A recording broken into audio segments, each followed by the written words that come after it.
I am really, really excited. So Ashley Wright is joining us for this next session. Ashley is the CEO and founder of the Wright Success. So Ashley is an energetic and ambitious girl boss who quit the corporate 9-to-5 world to pursue her love of crypto, travel, and empowering others. Now, Ashley is on a mission to help others create generational wealth through crypto. And with over 8 years of experience in business and direct sales, she has built a global brand with the Crypto Strategy Academy. Now, she leads the industry as one of the top crypto educators in Canada and is also the co-founder of Crypto Babes, an online community for women excited to learn about crypto, which has over 22,000 members. Ashley has spoken at many conferences and was featured by Women of Influence and Gal Talks Tech, and she continues to impact others. Ashley, we are so happy to have you grace our stage today and cannot wait to hear from you. Now, Ashley is going to be joined in conversation with Power to Fly's own amazing lead of data operations, Abigail Bashan. Now, Abby works to help diverse candidates, most often women, connect with professional opportunities. And while she is frequently asked, how can I best position myself for a career pivot, this question really resonates with Abby because her own professional background definitely appears as a series of pivots. I am right there with her, and I think there's many more among us. Now, going from real estate to financial advising, recruiting, all of this is in Abby's wheelhouse. And the truth is, these changes were not random. They were a reflection of deliberate steps that she took as she grew professionally and sought increasingly impactful ways to help people, especially women, achieve success across some of life's fundamental responsibilities, like finding the right career, finding the right home, and figuring out the money stuff in between. I am incredibly excited to listen in on this conversation. So Ashley and Abigail, I'm going to turn the stage over to you. Take it away.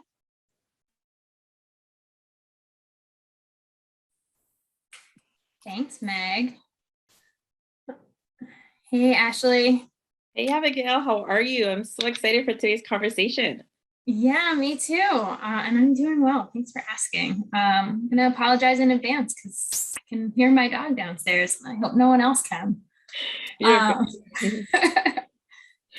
So, let's just kind of dive right in. Meg gave a great introduction, but I'd love to hear about you from you. Who are you and what got you into the world of crypto? Yeah, absolutely. So yes, my name is Ashley. I am an entrepreneur. I'm based out of Toronto, Canada. And in terms of, my businesses, I am the founder of the Crypto Strategy Academy. So I teach people how to invest, trade, and earn within crypto. And then also co-founder of Crypto Babes. So I'm really excited about of that community where we really just create a really great network of women that are excited about blockchain, that are excited about crypto, and really just want to, continue to grow that mission that we have to get more women into this space because it tends to be pretty male dominated. So we are really happy to have such a great network. And for me, to be honest, I actually never had a tech background. I heard about crypto back in 2016, heard about it through my parents, and they were talking about crypto, talking about Bitcoin, and no one was really talking about that much back in 2016. So when they brought that to me, I kind of thought they were crazy. But I'm like, you know what, let me just give it a try. And so I started investing, started to see some really great results, fell in love with it, and then was able to just turn it into a business as well. And now that's really what I focus on, just helping people to create wealth through crypto. That is so super interesting. And for me personally, I actually do also come from a background of financial services, but what I would say, very traditional financial services, which let's be clear, it's not just crypto, financial services, male-dominated industry. Part of the reason why I'm not there anymore. So this is very, very interesting to me to learn more about, this, yes, it's been around for a while, but really growing financial resource, financial strategy and way for people to build wealth. So I'm definitely want to touch more on the nature of the industry and how we need to get more diversity in it and all that good stuff. But before we get there, I kind of want to make sure everyone's on the same page. So, can you define cryptocurrency, but also can you define blockchain? Because I feel like that one's also probably a little less understood. just so we're all on the same page. Yeah, that's a really great question too, because a lot of times, especially for people that are new to the space, sometimes people always ask me like, is Bitcoin and blockchain, is that the same thing? Are they different, right? And how are they different? So yes, definitely a great question.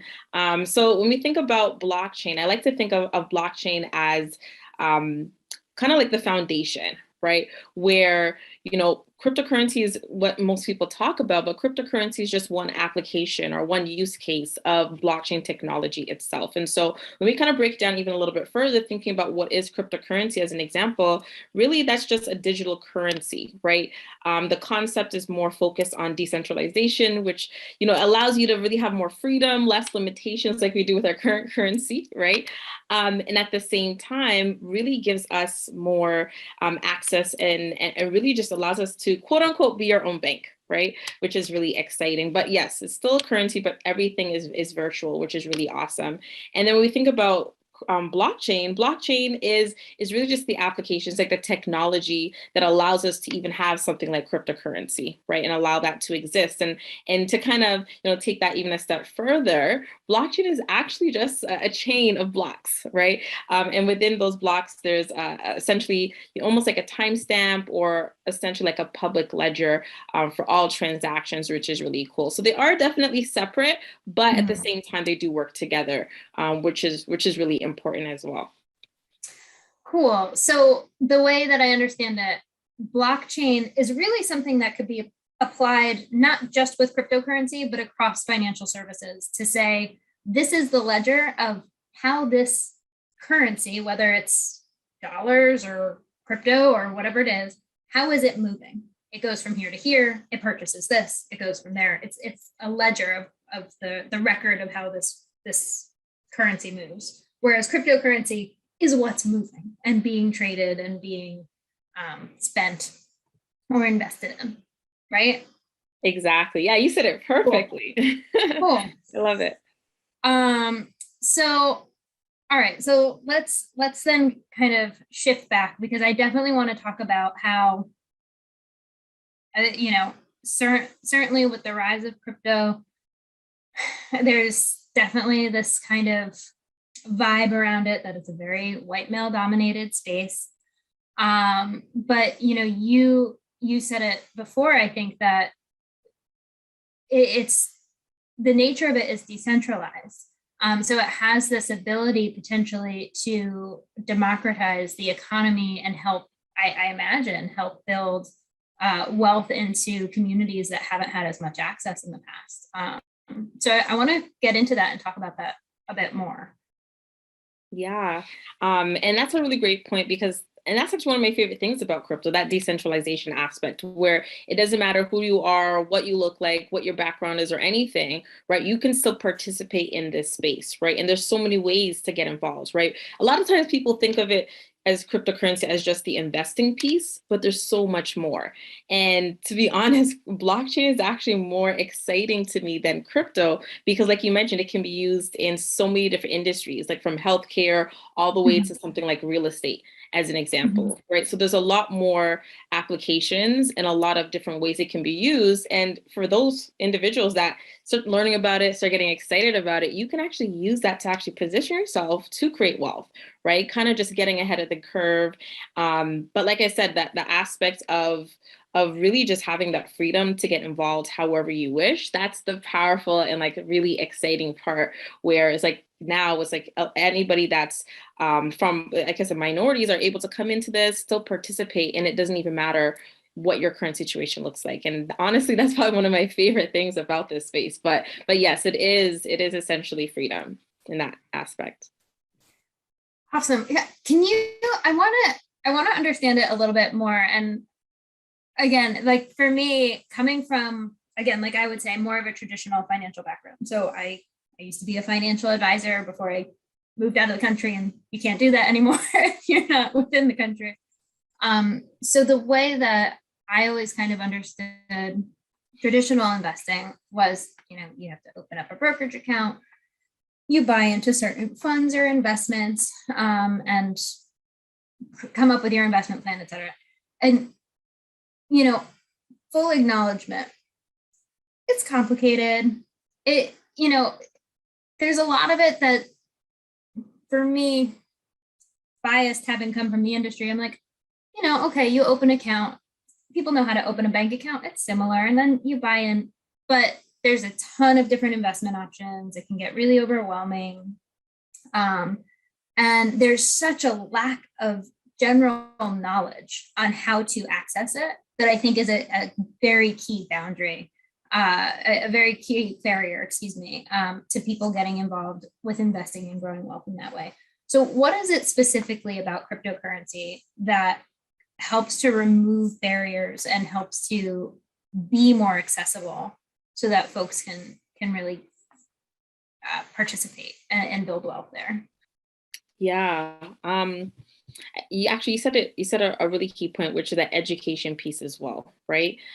Because I think, kind of like you mentioned, like, there is that type of hype around crypto and that kind of trend around it, but there's a lot of people getting into the space not really understanding exactly how to get in the right way, or how do I start actually purchasing or securing these digital assets that I'm buying. And at the same time, that also presents a lot of risks, right? So when we think about thinking about cryptocurrency, yes, it's great from an investment perspective, or being able to trade it or being able to earn it. But at the same time, understanding like what you're really getting into is just as important, because it is very volatile, right? We've seen Bitcoin jump up, jump down quite a bit, right? And I think a lot of people right now are also kind of nervous, wondering, what's going to happen?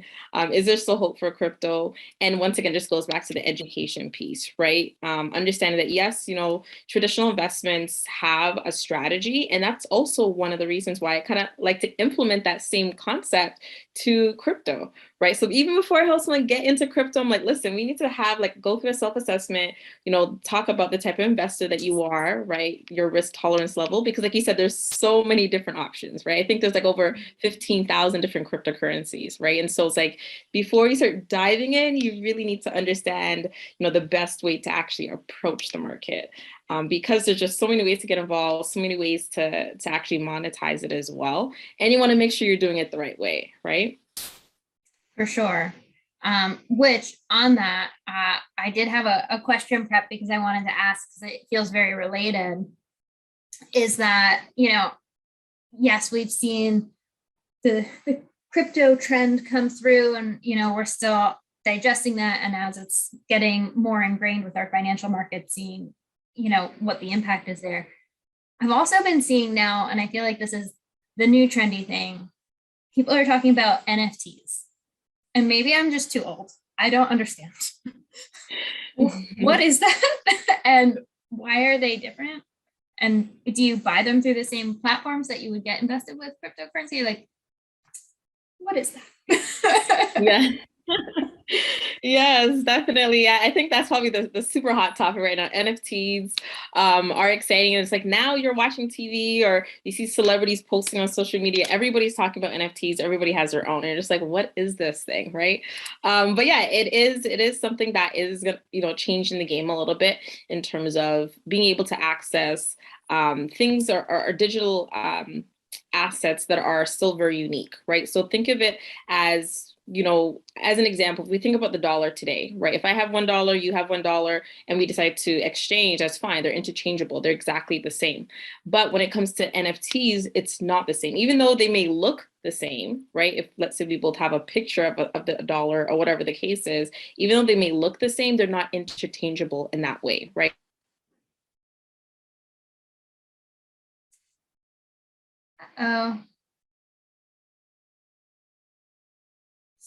Oh no, I think we lost Ashley. Oh, yes. Can you hear me okay? I can. Lost you for just a moment. So you were saying that even though they may look the same, they're not interchangeable. Correct. Yes, that's right. That's right. They're a little bit different. And so that's the part that actually makes it really unique as well, because when we think about it, and actually there's examples right now, imagine like a celebrity releasing a song, right?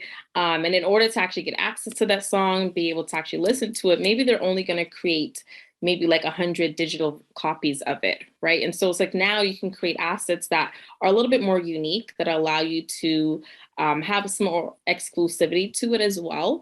And it really gives creators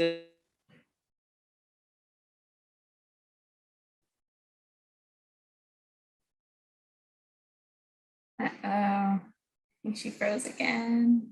Yeah, it looks like we might be having difficulty with Ashley's audio and video, but Ashley, if you can still hear me, it might help to just turn your video off and then everyone can still hear you speaking, just in case it's a bandwidth issue.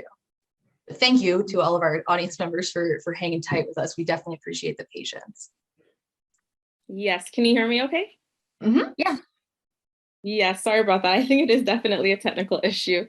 So No I problem. apologize about that. But yeah, I was just kind of mentioning that, especially when it comes to the creators now, cryptocurrency and specifically NFTs allow us to have the exclusivity and gives creators especially more control over their work, which is the exciting part. So there's a lot of different kinds of NFTs as well, like, from collectibles, I think is probably one of the most popular ones.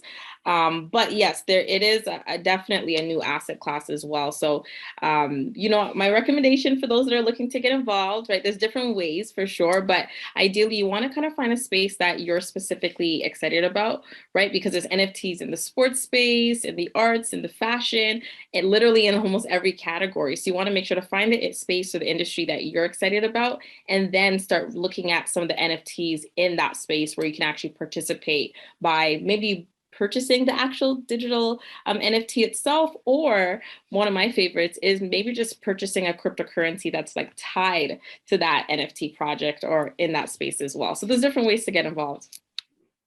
That's really interesting. So, I reiterate from my own education. Basically, the way that I understand it is an NFT is essentially the digital version of kind of like the art market. Like if you purchased, an original Van Gogh and you have that and that's yours and no one else can have the original Van Gogh piece. We understand that because it's physical, it's a physical piece. An NFT is essentially like digitizing that type of market. Is that correct?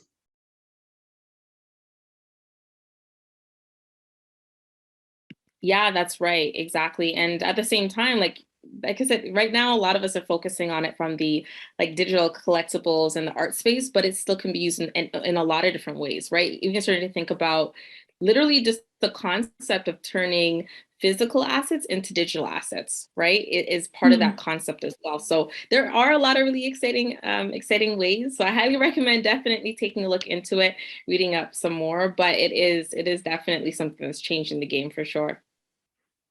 Awesome. All right. Well, coming back to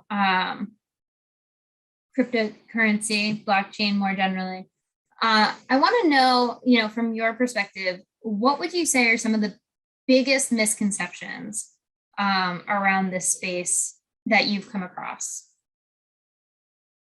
Yeah, I think I think one of the top ones is, especially for those that are getting into the space, is like understanding that you don't actually have to buy a full coin to actually start investing in crypto. I think a lot of times people see the price of Bitcoin, get really intimidated because, of course, of the price. But in reality, it's like you don't actually have to purchase a full one, right? You can just own a fraction, right? And that's the same concept of having like turning physical assets into digital assets and fractionalized ownership as well, right? Which is really exciting. So that is one piece. The other one we actually touched on, which is, the fact that Bitcoin and blockchain are actually two different things. They're not the same.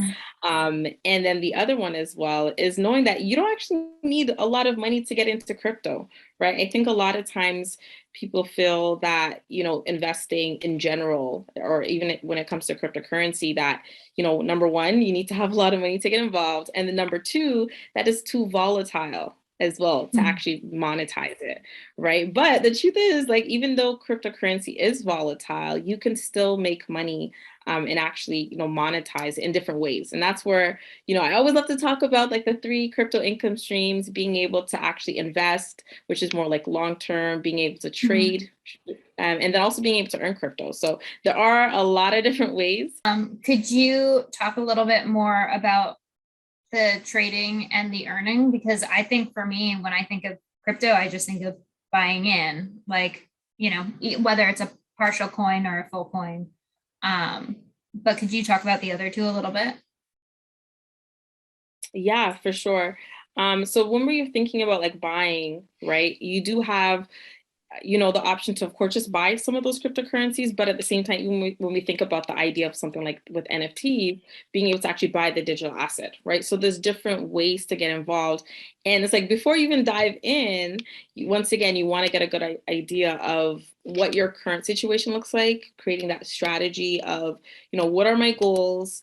What does my timeline look like? How much capital do I have right now? And then based on that information, that's where you kind of are able to define what your approach will look like towards the market, right? But I think a lot of times people kind of tend to do it the other way around. They kind of just get in first and kind of figure it out later. But I think it's definitely more strategic to kind of have that foundation set first and then be able to dive in through some of those different ways.